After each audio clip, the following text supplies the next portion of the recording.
Hello and good morning everyone. आज की class आपके लिए बहुत ज़्यादा यूज़फुल होने वाली है। इस क्लास में हम आपके 12th के जो बोर्ड्स में क्वेश्चन आने वाले हैं उन्हीं क्वेश्चन को ध्यान में रखते हुए ये मैं सीरीज़ लेके आया हूँ।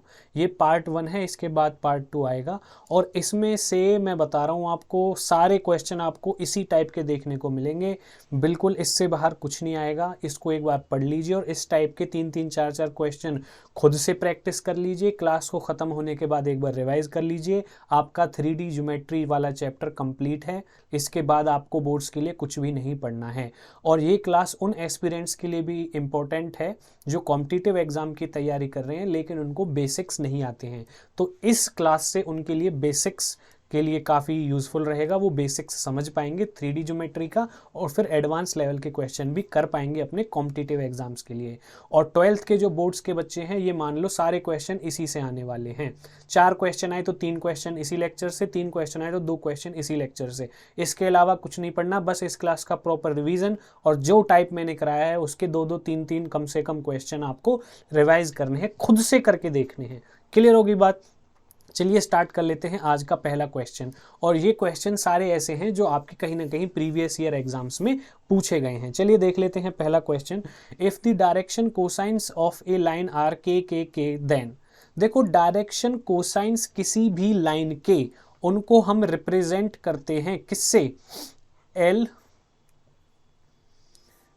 एम और एन से। ये हमारे क्या होते हैं? डायरेक्शन कोसाइंस, जिसको मैं शॉर्ट में डीसीज लिख दूंगा। ठीक है, इनके बीच में रिलेशन होता है कि इनके स्क्वायर का सम क्या होता है? 1 होता है। ये रिजल्ट आपको पता होना चाहिए।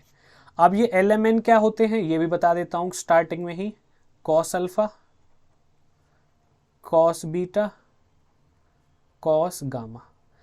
कोई भी एक एक्स वाई एक्सेस आप बना लीजिए, एक्स वाई जेड। उसमें किसी भी पॉइंट को पोजीशन पता करने के लिए हम कोऑर्डिनेट ज्योमेट्री की हेल्प लेते हैं। और अगर हम इसको ओरिजिन से ज्वाइन करें, ये ओरिजिन हो जाएगा आपका 0,0,0 जिसके कोऑर्डिनेट्स होते हैं। तो ये लाइन x के रिस्पेक्ट में कहाँ पे लोकेटेड है? तो मान के चलो ये कोई एंगल अल्फा बनता है, ये लाइन y एक्सिस के साथ कोई एंगल बीटा बनाती है और ये ही लाइन z एक्सिस के साथ कोई गामा एंगल बनाती है। तो इस लाइन की पोजीशन एंगल के बेसिस पे हम फाइंड आउट कर सकते हैं। जो एंगल बना रही है ये line x axis, y axis और z एक्सिस के साथ alpha, beta and gamma respectively.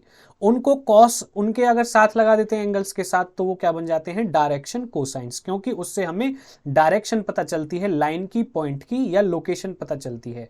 तो cos alpha, cos beta, cos gamma हमारे डायरेक्शन कोसाइंस होते हैं। और cos square alpha, cos square gamma plus cos square beta, इसको आप ऐसे भी समझ सकते हो, cos square alpha plus cos square beta plus cos square gamma, ये भी किसके इक्वल होता है? 1 के। इसी का यूज इस क्वेश्चन में होने वाला है। डायरेक्शन कोसाइंस के गिवन है, तो इसका मतलब के का स्क्वायर और के का स्क्वायर इसके इक्वल होगा 1 के। इन सबको अगर मैं प्लस कर दूंगा, प्लस करने के बाद 3k square is equal to 1, के स्क्वायर इज इक्वल टू 1/3 और k की वैल्यू क्या आ जाएगी? +-1/3। कौन सा ऑप्शन ठीक बैठ रहा है? ऑप्शन नंबर डी आपका करेक्ट आंसर हो जाएगा। स्क्रीनशॉट ले लेना या फिर नोट डाउन कर लेना। अगले क्वेश्चन पे देखते हैं। If a line makes an angle alpha beta gamma, जैसे मैंने आपको बताया with the coordinate axis, coordinate axis मतलब एक्स वाई जेड एक्सिस के साथ, then find the value of cos 2 alpha, cos 2 beta, cos 2 gamma. यहाँ पे आपको क्या करना पड़ेगा? ज्योमेट्री का फॉर्मूला लगाना पड़ेगा। cos 2x का फॉर्मूला क्या होता है? cos स्क्वायर x माइनस 1, वही लगा दो यहाँ पे। पहले cos 2 अल्फा के लिए लगाओ, cos स्क्वायर 2 अल्फा का हाफ कर दो, alpha minus 1, cos 2 beta, cos square 2 beta का हाफ कर दो, बीटा माइनस 1। ऐसे ही cos 2 गामा, ये हो जाएगा cos स्क्वायर गामा माइनस 1। अब मैं इसको सॉल्व करूंगा तो ये कितना आ जाएगा? -1 -1 -1। ये हो जाएगा आपका cos square alpha plus cos square beta plus cos square gamma, और माइनस माइनस 3 बार है तो ये -3। क्लियर हो गया? ओके, अब आपसे क्या पूछा है यहाँ पे? इसकी वैल्यू पूछी थी, इसको मैंने ऐसे लिख लिया, इसको आगे सॉल्व करके ये आ गया। अब हम जानते हैं cos square alpha, cos square beta, cos square gamma, ये क्या होता है? 1, जैसा मैंने आपको पहले भी अभी बताया था। ये 1 होता है तो ये हो जाएगा 1 माइनस 3, दैट इज आपका आंसर आ जाएगा -2। नोट डाउन कर लेना। चलते हैं अगले क्वेश्चन पर। If a line makes alpha beta, देखो ये भी ऐसे ही है, साइन स्क्वायर अल्फा, देखो इनको कॉस की फॉर्म में चेंज करो, क्योंकि जो रिलेशन है डायरेक्शन कोसाइंस का, cos square alpha cos square beta cos square gamma का प्लस 1 के इक्वल होता है, वो हमारे पास कॉस की फॉर्म में है। हम जानते हैं sine square x plus cos square x होता है 1, तो ये साइन स्क्वायर अल्फा कितना हो जाएगा 1 minus cos square alpha, sine square beta 1 minus cos square beta, sine square gamma 1 minus cos square gamma, इतना हो गया 1 1 1, 3 टाइम्स है 1 तो 3 माइनस ये आ जाएगा आपका यहाँ पे कॉस स्क्वायर अल्फा, अल्फा लिखो इसको, plus cos square beta plus cos square gamma, और cos square alpha cos square beta cos square gamma इन सब की वैल्यू क्या होती है 1। 3 माइनस 1 करोगे कितना आ जाएगा 2, यही आपका क्या हो जाएगा आंसर। चलते हैं अगले क्वेश्चन पर। The equations of the line, right the direction cosines of the line. देखो अब यहाँ पे हमें पता होना चाहिए ये कैसी है, ये हमारी लाइन की इक्वेशन है, इसको हमें चेंज करना पड़ेगा कार्टेशियन फॉर्म में। Change to standard equation, standard Cartesian equation of line, equation of line, इसमें चेंज करना पड़ेगा। क्या होती है कार्टेशियन इक्वेशन लाइन की, x minus x1 divided by a is equal to y minus y1 divided by v is equal to z minus z1 divide by c। यहाँ पे x1 y1 z1 ये सारे क्या होते हैं पासिंग पॉइंट्स, क्या होते हैं पासिंग पॉइंट्स, पासिंग पॉइंट्स जिस पॉइंट से लाइन पास करती है। a b c ये क्या होते हैं direction ratios, direction ratios. Clear होगी बात। अब हम क्या करेंगे, पहले स्टैंडर्ड इक्वेशन की स्टैंडर्ड फॉर्म में चेंज करना इक्वेशन का जरूरी है, तभी हम डायरेक्शन कोसाइंस फाइंड आउट कर पाएंगे। अब यहाँ पे हम क्या करेंगे, पहले इन दोनों को सॉल्व कर लो। y की वैल्यू यहाँ से कितनी आ जाएगी, y की वैल्यू कितनी आ जाएगी यहाँ से 5x माइनस 3 तो है ही यहाँ पे, 7 जो है लेफ्ट हैंड साइड में जाएगा तो माइनस में आ जाएगा, और 15 डिवाइड में। अब इन दोनों को सॉल्व कर लो, यहाँ से y की वैल्यू कितनी आ जाएगी 3 माइनस 10z तो ऑलरेडी है, और -7 इधर और 15 इसके डिवाइड में। इसको थोड़ा और स्टैंडर्डाइज, देखो ये फॉर्म लिखनी, ये standard form x minus x1 y minus y1। तो यहाँ पे देखो x तो ये रहा, ये -10 बन जाएगा, ये बन जाएगा 5x minus 10 by 15 is equal to y कुछ नहीं है नीचे तो 1 मान लो, ये आ जाएगा आपका -10z माइनस 4 बाई 15। अब क्योंकि मुझे ये प्लस का चाहिए तो मैं यहाँ से माइनस कॉमन ले लूँगा, तो नीचे माइनस लगा दूंगा, ऊपर प्लस हो जाएगा सारा, ठीक है ना, क्योंकि मुझे x y z पॉजिटिव रखने हैं। क्लियर हुई बात। यहाँ पे y माइनस कुछ नहीं है तो 0 समझ लो। ओके अब यहाँ पे x y और z इनका कॉफिशिएंट 1 होना चाहिए, क्योंकि स्टैंडर्ड इक्वेशन में आप देखो x y z का जो कॉफिशिएंट है वो 1 होना चाहिए, अदरवाइज आप आगे नहीं बढ़ेंगे। पहले इसको standard form, Cartesian equation of line की स्टैंडर्ड फॉर्म में चेंज करो, ये अभी स्टैंडर्ड फॉर्म नहीं है। अब इसको हम किस में चेंज करेंगे, स्टैंडर्ड फॉर्म में। यहाँ पे लिख देता हूँ standard form, standard form, standard form में चेंज करेंगे। यहाँ से 5 कॉमन ले लूँ, ठीक है, यहाँ से 5 कॉमन लूँगा तो x माइनस 10 बाई 5 करना पड़ेगा, 5 कॉमन आ गया, यहाँ से 5 कॉमन आ गया, नीचे 15, ऊपर से यहाँ पे कुछ भी करने की ज़रूरत नहीं है, ये फिट 4 है एकदम। अब यहाँ से 10 कॉमन लेना पड़ेगा तो z प्लस 4 बाई 10 आएगा यहाँ पे, और यहाँ पे कितना आ जाएगा -15। अब देखो 5 और ये 10 इसको हटाओ यहाँ से, क्योंकि ऊपर कुछ नहीं होना चाहिए मल्टीप्लाई में, ऊपर मल्टीप्लाई में कुछ नहीं होना चाहिए। तो 5 को मैं नीचे कैसे लिख सकता हूँ, ऊपर तो 5 2 जाए, ये 2 आ गया यहाँ पे। अब मैं 5 को कैसे लिख सकता हूँ, यहाँ पे नीचे में लिख सकता हूँ 5 को 1/5 करके, 15 मल्टीप्लाइड बाई 1/5।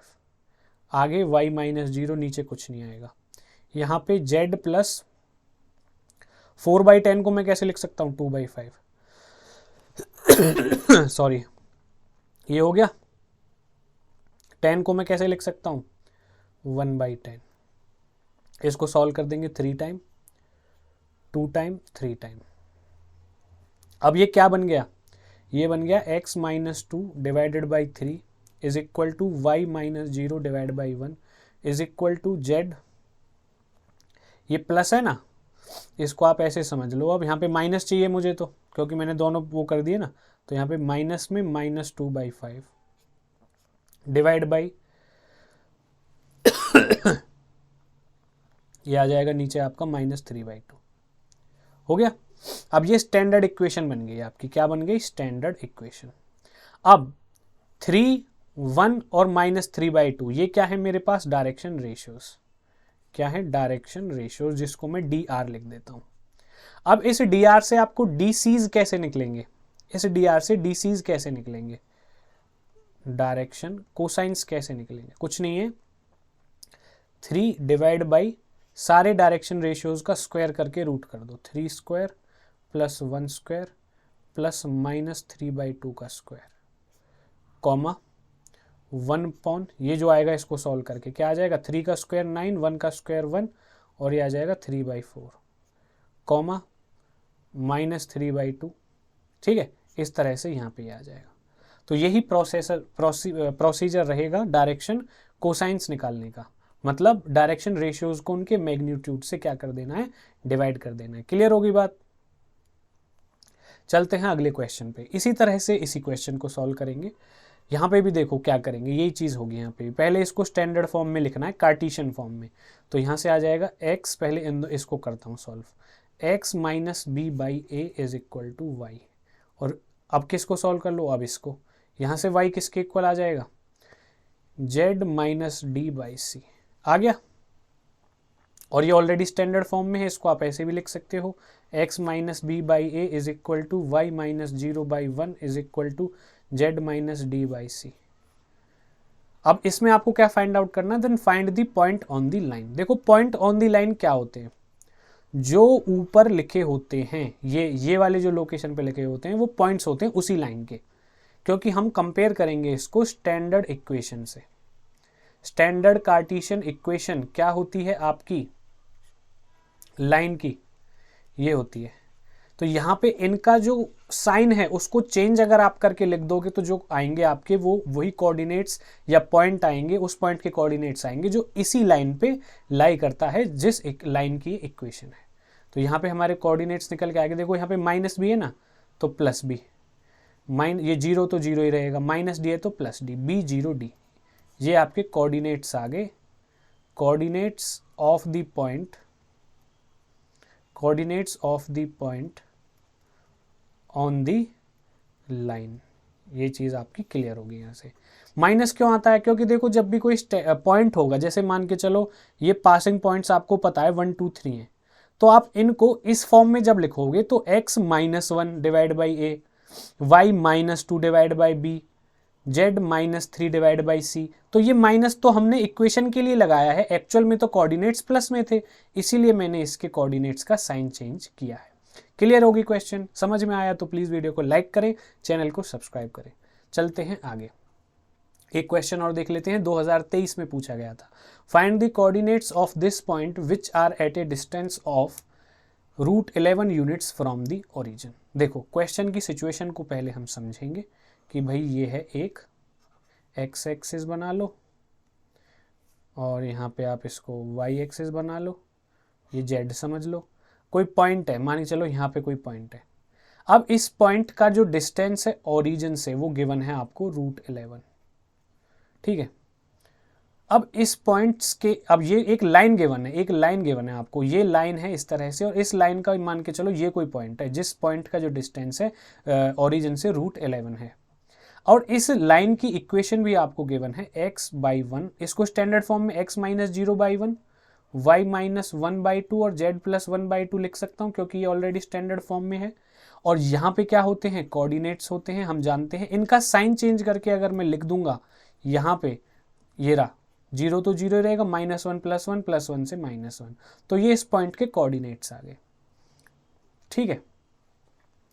इस लाइन के, सॉरी इस पॉइंट के नहीं आया, ये पासिंग पॉइंट आया है, मतलब ये कोई पॉइंट होगा इस लाइन पे, लेकिन हमें तो वो एग्जैक्ट पॉइंट निकालना है जिसका ओरिजिन से जो डिस्टेंस है वो √11 है। तो हम क्या करेंगे, यहाँ पे जनरल पॉइंट फाइंड आउट करेंगे। यहाँ से क्या फाइंड आउट करेंगे, any general point which will lie on this line. ठीक है, जनरल पॉइंट कैसे निकालते हैं, इस पूरी लाइन की इक्वेशन को m के इक्वल कर दो।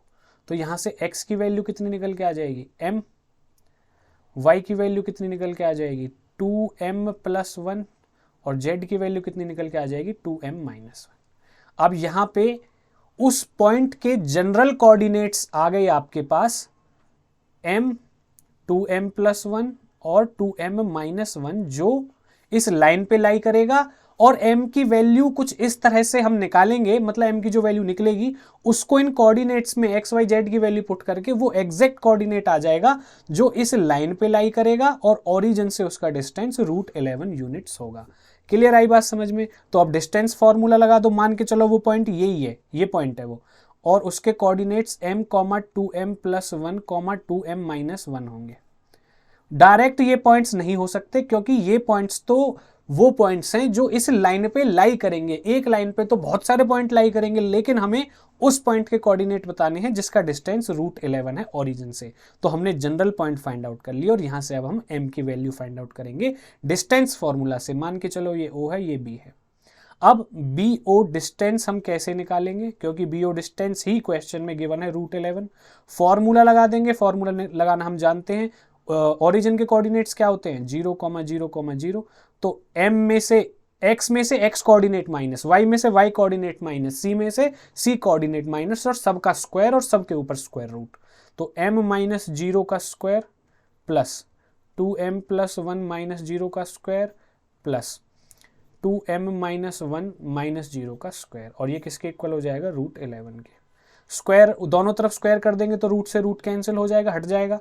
m-0 का स्क्वायर m स्क्वायर, 2m+1 का स्क्वायर 4m² + 1 + 4m, 2m-1 का square 4m² + 1 - 4m is equal to 11।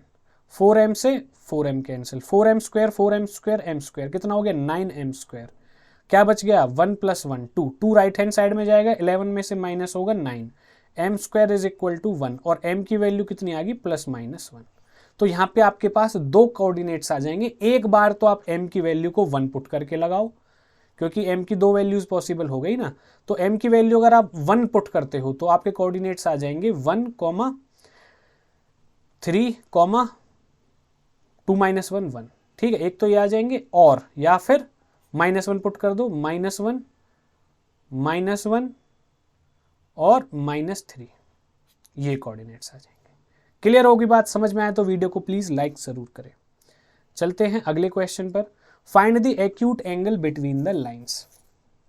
देखो, एक्यूट एंगल मतलब बेसिकली आपको cos थीटा का फॉर्मूला लगाना है। यहाँ पे cos थीटा का फॉर्मूला क्या लग जाएगा, अगर ये कार्टेशियन फॉर्म आपके पास गिवन है, पहले चेक करो स्टैंडर्ड फॉर्म है, बिल्कुल स्टैंडर्ड फॉर्म में एक्स वाई जेड के कोफिशिएंट क्या है 1 है। ठीक है, अब आगे बढ़ जाते हैं। अब cos थीटा आपको यहाँ पे फाइंड आउट करना है। cos थीटा का फॉर्मूला क्या रहेगा कार्टेशियन फॉर्म के लिए, यहाँ पे देखो ये क्या है नीचे डायरेक्शन रेशियोज, मतलब ये A1 B1 C1 है। इसको मैं बीच वाली को हटा देता हूँ जिससे आपको दिक्कत ना आए। ये A1 है, B1 है, A1 B1 C1 are the direction ratios for line 1। ये लाइन 2 हो गई आपकी, और A2 B2 एंड C2 आपके क्या हो गए direction ratios of the line 2। Formula क्या बन जाता है A1 A2 plus B1 B2 plus C1 C2 divide by इनका magnitude, A1² B1² C1² root में, और इसके मल्टीप्लाई में नीचे A2² B2² और C2²। क्लियर होगी बात। चलिए A1 A2 मल्टीप्लाई कर दीजिए, 3 × 4 12, 4 × -3 -12, 5 × 5 25, नीचे रूट लगा के इनका स्क्वायर करिए भाई। 3 का स्क्वायर 9, 9 का 4 का स्क्वायर 16, 16 और 9 कितना हो गया 25, और ये आ गया 30 आपका, मल्टीप्लाई बाई इसका करिए 4 का स्क्वायर 16, 3 का स्क्वायर 9, 16 और 9 25, 5 का स्क्वायर 25। देखो यहाँ पे गड़बड़ हो गई, एक बार लिख ही लेते हैं वरना ना मिस्टेक हो जाएगी। 3 का स्क्वायर 9, 4 का स्क्वायर 16, 5 का स्क्वायर 25, 4 का स्क्वायर 16, 9 और 25, मतलब 25, 16 और 9 दोनों का सेम ही आ रहा है। तो इसको आगे सॉल्व करो, कितना आ जाएगा? 9, 16 और 9 कितने हो गए? 25, 25, 25, 50 हो गए। 50 आ जाएगा, रूट 50 मल्टीप्लाई बाई रूट 50, 50 आ गया। ऊपर कितना आ जाएगा? 25, कितना आ गया? 1/2। कॉस थीटा की वैल्यू कितनी निकल के आ गई आपके पास अब, क्योंकि कॉस थीटा ही तो था ये, 1/2 कॉस थीटा की वैल्यू। अब या फिर आप इसको ऐसे लिख दो, theta is equal to cos inverse 1/2, या फिर अगर यहाँ से थीटा की वैल्यू 1/2 कब होती है? देखो, साइन 0 होता है, साइन 30 1/2 होती है, कॉस क्या होता है? उल्टा। तो ये क्या हो जाएगा आपका? 60 हो जाएगा, ठीक है ना? 60 कॉस 60, थीटा की वैल्यू आ जाएगी आपकी 60। कॉस 60 की वैल्यू क्या हो जाएगी? 1/2। कॉस 90 की वैल्यू 0 होती है, ठीक है? तो थीटा की वैल्यू 60 आ गई। इस तरह से आप इस क्वेश्चन को फाइंड आउट कर सकते हो। क्लियर होगी बात? आगे क्वेश्चन देख लेते हैं। Equation of a line passing through this and parallel to z axis. देखो, कार्टेशियन फॉर्म लिख लो दोबारा से। सबसे पहले इक्वेशन ऑफ लाइन की जो स्टैंडर्ड कार्टेशियन फॉर्म होती है, कार्टेशियन का मतलब वो होता है जिसमें एक्स वाई जेड एक्सिस का इन्वॉल्वमेंट होता है। वेक्टर फॉर्म इस तरह से होती है, R is equal to A vector A plus lambda vector B. B यहाँ पे डायरेक्शन वेक्टर होता है, A position vector of the passing point of that line होता है। आर से रिप्रेजेंट करते हैं हम उस इक्वेशन को। वेक्टर वाली सारी चीजें भी मैं आपको बताऊंगा अगले पार्ट में, फिलहाल ये देख लेते हैं। x minus x one by A is equal to x minus x two by b, x minus x3 लिख दिया, y करो भाई इसको। क्या होती है? x minus x one by A, y minus Y one by B, z minus z1 by C. अब देखो, पासिंग पॉइंट होता है x1 y1 z1, ये तो हमें पता है, कोई दिक्कत नहीं है। तो यहां से x माइनस 1 डिवाइड बाई कुछ आएगा, y माइनस 1 डिवाइड बाई कुछ आएगा, z माइनस 1 डिवाइड बाई कुछ आएगा। अब हमें डायरेक्शन रेशियोज नहीं पता। अब देखो एक बात समझो, x एक्सिस के जो डायरेक्शन रेशियोज होते हैं वो क्या होते हैं? 1,0,0 x एक्सिस के लिए। y एक्सिस के लिए डायरेक्शन रेशियोज क्या होते हैं? 0, 1, 0। z एक्सिस के लिए डायरेक्शन रेशियोज क्या होते हैं? 0, 0, 1। क्योंकि देखो, z एक्सिस का जो डायरेक्शन रेशियो होगा वो z एक्सिस इटसेल्फ होगा। z एक्सिस x एक्सिस के साथ क्या एंगल बनाता है? 90 डिग्री। तो cos 90 क्या हो गया? 0। z एक्सिस y एक्सिस के साथ क्या एंगल बनाएगा?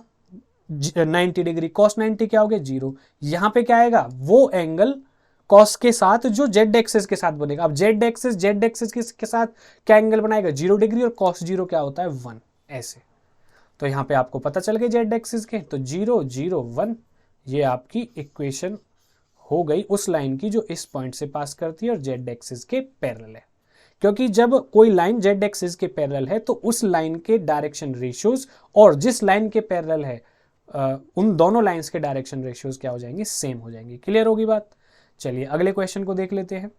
Find the coordinates of the foot of the perpendicular drawn from this point two the line. इस क्वेश्चन में हम क्या करेंगे?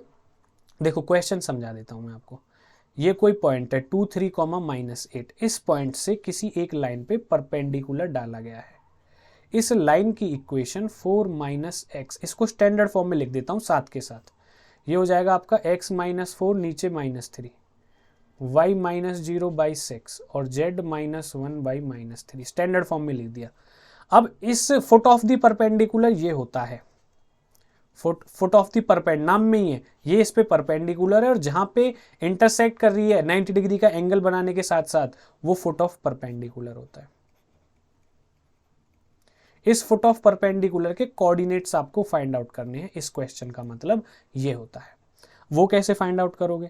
देखो, हम जानते हैं कि ये मान लो लाइन L1 है, ये लाइन L2 है। जब लाइन L1 परपेंडिकुलर है लाइन L2 के, तो इससे एक बात निकल के आती है कि इनके डायरेक्शन रेशियोज के प्रोडक्ट का सम कितना होगा? 0 होगा। अगर ये लाइन है तो इसके डायरेक्शन रेशियोज तो डायरेक्ट ही पता चल गए, A2 -3, B2 6, C2 -3। ठीक है जी, -2 है, सॉरी x -4, यहाँ पे -2 आएगा, तो ये -2 हो जाएगा।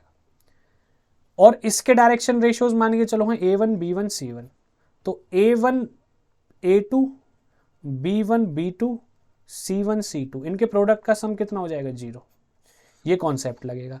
अब आप बोलेंगे sir A1 A2 B2 C2 तो पता है, A1 B1 C1 कैसे निकालेंगे? बिल्कुल निकाल सकते हैं। कोई जनरल पॉइंट फाइंड आउट कर लो इस लाइन का। इस लाइन का जनरल पॉइंट कैसे फाइंड आउट कर सकते हैं? इसको m के इक्वल पुट कर लो। m के इक्वल पुट करने से जनरल पॉइंट क्या निकल के आ जाएंगे? x -4 बाई -2 को m के इक्वल करोगे तो x की वैल्यू कितनी निकल के आ जाएगी? यहीं पे निकाल देता हूं मैं। x की वैल्यू कितनी निकल के आ जाएगी? x की वैल्यू निकल के आ जाएगी -2m + 4। y की वैल्यू कितनी निकल के आ जाएगी? 6m। z की वैल्यू -3m + 1। ये जनरल पॉइंट आ गए। कैसे आ गए? जनरल पॉइंट, एक ऐसा पॉइंट जो लाइन पे ही होगा और m की वैल्यू कंडीशन के अकॉर्डिंग पुट करने पे इस पॉइंट के कोऑर्डिनेट्स आ जाएंगे, सॉरी डायरेक्शन, हाँ इस पॉइंट के कोऑर्डिनेट्स आ जाएंगे। तो इस पॉइंट के कोऑर्डिनेट्स जनरल में ऐसे लिख सकता हूं अब, -2m + 4 -6m -3m + 1। ये आगे, ये जो पॉइंट है इसके कोऑर्डिनेट्स पहले ही पता है, ये हमें फाइंड आउट करना था। तो अब अगर आपके पास दो पॉइंट होते हैं, दोनों पॉइंट को कोई लाइन ज्वाइन करती है, तो उस लाइन के डायरेक्शन रेशियोज निकालने का सबसे अच्छा तरीका होता है कि उनके कोरस्पॉन्डिंग कोऑर्डिनेट्स को माइनस कर दो। मतलब -2m + 4 -2, -6m -3, -3m + 1 -8। उससे क्या आ जाएंगे? लाइन L1 के डायरेक्शन रेशियोज आ जाएंगे। कहने का मतलब, अब मैं यहीं पे करके आपको दिखा देता हूं, इसको थोड़ा सा छोटा करके। ठीक है, चलो अब हम निकाल रहे हैं A1 B1 एंड C1। मैं यहाँ पे निकाल देता हूँ -2m + 4 -2,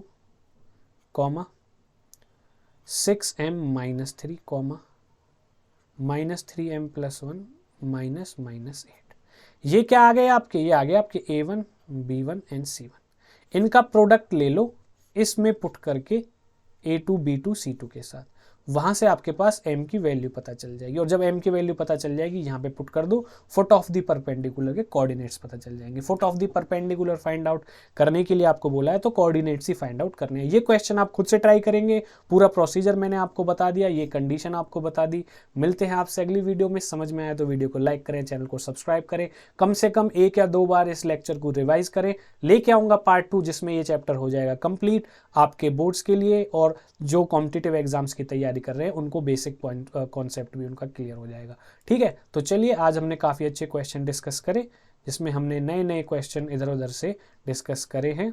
ठीक है, और कोई डाउट हो तो आप कमेंट बॉक्स में बता सकते हैं। एक क्वेश्चन ये वाला रह गया, find the value of p so that the lines are perpendicular. दो लाइनें कार्टेशियन फॉर्म में चेंज कर लो पहले इनको स्टैंडर्ड कार्टेशियन फॉर्म में। स्टैंडर्ड कार्टेशियन फॉर्म में जब नीचे इनके ये क्या लिखे हुए हैं? Direction ratios. इन डायरेक्शन रेशियोज के प्रोडक्ट का सम क्या होगा? 0। वहां से p की वैल्यू फाइंड आउट कर दो। आगे बात समझ में क्लियर हो गया? चलिए मिलते हैं आपसे अगली वीडियो में, तब तक के लिए take care and bye bye.